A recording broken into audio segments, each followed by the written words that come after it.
Alors nous sommes en 2014, il est aujourd'hui trop tôt, assez paradoxalement, il est trop tôt pour faire le bilan d'une loi qui remonte pourtant au 20 août 2008. Pourquoi? Parce que le processus est un processus qui n'est pas achevé, c'est en 2017 que l'on pourra véritablement faire le bilan complet de l'ensemble de cette réforme, qui était nécessaire. Et aujourd'hui nous en sentons quand même quelques effets positifs et importants. Cette loi a remis le libre jeu de la concurrence entre organisations syndicales sur des règles de bonne concurrence. C'est-à-dire qu'on a supprimé la présomption irréfragable de représentativité et chacun peut concourir dans les entreprises et maintenant dans les branches à hauteur de son audience. Cela a également mis fin à certaines situations de militants dans les entreprises qui étaient des situations, je le dis de façon un peu sévère, des rentiers d'une étiquette et qui n'avaient pas valorisé leurs droits, leurs capacités, leurs moyens d'action à l'aune de leur audience et donc d'une certaine façon des services rendus aux salariés. Donc ça a aéré le mouvement syndical, ça l'a simplifié dans un certain nombre d'entreprises aussi, et pour autant ça reste un dispositif encore très incertain. Et le choix qui a été fait dans les 7 critères de la représentativité de valoriser de façon très forte l'élection pose aujourd'hui beaucoup d'interrogations. Faut-il baser la représentativité sur le service rendu à l'adhérent, comme c'est le cas dans de quantité d'autres pays européens, ou faut-il considérer que l'élection est le critère principal qui fonde la représentativité, comme c'est le cas aujourd'hui? La question est posée, la réponse n'est pas évidente. Les organisations syndicales aujourd'hui dans les entreprises courent beaucoup après l'électeur. Désertant parfois le travail de préparation des négociations, ne valorisant pas suffisamment aux adhérents une contrepartie tangible de leur cotisation. Or, si l'électeur et l'adhérent constituent un système complet, il est très important que le nombre des adhérents des organisations syndicales demeure, qu'il n'y ait pas un noyau de permanents et de militants qui soit légitimé par l'élection et qui de ce fait ne travaille pas assez une base d'adhérents et non pas uniquement d'électeurs. Donc c'est un point important. Ajoutons aussi qu'il est parfois dangereux de faire trop de confusion entre le vocabulaire politique, la logique de fonctionnement d'une institution politique et puis la démocratie sociale qui relève de la vie économique, sociale et pas de la vie politique.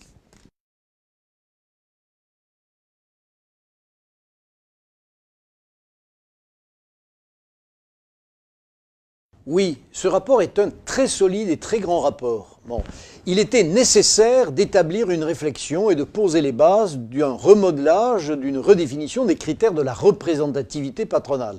Quand en 2008, la représentativité des syndicats de salariés a été remise sur le tapis dans sa définition, il était nécessaire que de l'autre côté, on s'intéresse également au sujet.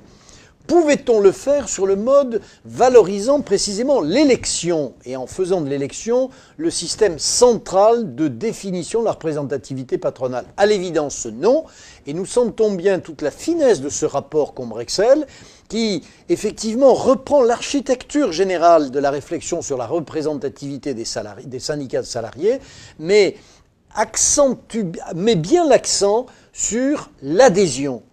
Et nous revenons sur cette réflexion préalable. C'est important, ce qui donne du poids à une organisation, qu'elle soit patronale ou syndicale, c'est le service rendu. N'oublions pas que nous sommes sur un marché du travail, que les organisations patronales ou de salariés rendent des services à des adhérents. Nous sommes dans une relation d'offre et de demande. Si les salariés n'ont pas le sentiment d'avoir des services rendus de façon collective, individuelle, directe, indirecte, mais des services en contrepartie de la cotisation, la loi du marché s'applique, c'est-à-dire que les boutiques syndicales ou patronales seront vidées de leurs clients.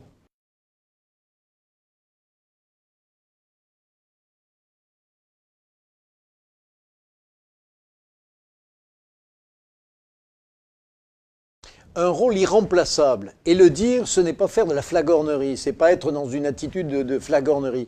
Pourquoi?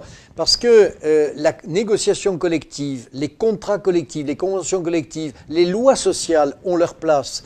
Mais pour bien faire une loi, il faut que le parlementaire soit à l'écoute de ceux qui ensuite vont appliquer cette loi.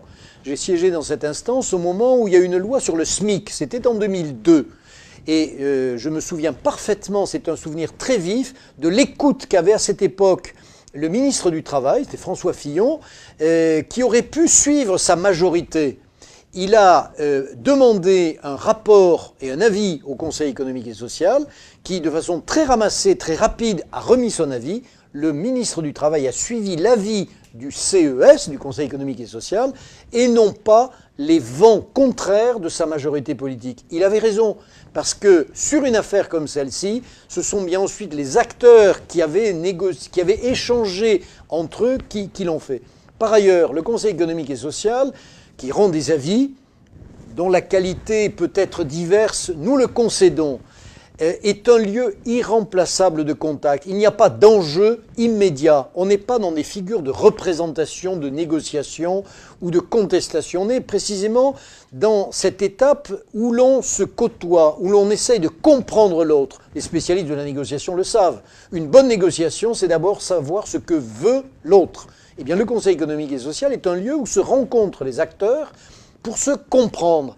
C'est l'assemblée du premier mot, comme le disait le précédent président du CES, Jacques Dermagne, c'est-à-dire un lieu où se forge une culture de la relation sociale, voilà, et où la confiance l'emporte sur la méfiance. Et si aujourd'hui nous sommes dans une société de défiance, comme l'écrivent certains très bons auteurs, nous pouvons trouver au CESE et dans les régions des lieux de confiance. De confiance, ça ne veut pas dire de convergence absolue, de respect de l'autre, de respect de la logique de l'autre et de compréhension de l'autre. C'est irremplaçable.